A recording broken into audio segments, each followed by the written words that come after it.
আজ চলে এসেছি বরিশালের সুন্দর সাতলাকে। চারপাশে যত দূরে দেখা যায় শুধু পানি আর প্রকৃতির অপূর্ব সৌন্দর্য। নৌকার ছোট্ট ভ্রমণ, বাতাসের শীতল পরশ আর চারপাশের সবুজ, সব মিলিয়ে মনে হচ্ছিল শহরের ব্যস্ততা থেকে অনেক দূরে এক অন্য জগতে চলে এসেছি। সাতলা বিলের সৌন্দর্য সত্যি চোখে দেখার মতো। প্রকৃতির এত সুন্দর একটা মুহূর্ত ক্যামেরায় ধরে রাখলেও এর আসল সৌন্দর্য অনুভব করা যায় শুধু এখানে এসে। ভ্রমণ মানেই শুধু নতুন জায়গা দেখা নয়, নিজের জন্য কিছু সুন্দর স্মৃতি জমিয়ে রাখা।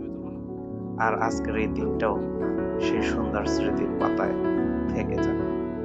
অসংখ্য ধন্যবাদ নুরুজ্জামান রিয়াজ, যে আমার ক্যাম্পাসের ছোট ভাই, এত সুন্দর একটা জায়গায় নিয়ে যাওয়ার জন্য এবং সঙ্গ দেওয়ার জন্য। এর সাথে ভিডিও তৈরি করার জন্য রিয়াজের বন্ধুকেও জানাই অসংখ্য ধন্যবাদ। এই সমস্ত জায়গায় গেলে মন প্রাণ জুড়িয়ে যায়, পৃথিবীর সমস্ত কোলাহল ভুলে গিয়ে এক অন্যরকম প্রশান্তি এনে দেয়। এত সুন্দর প্রকৃতি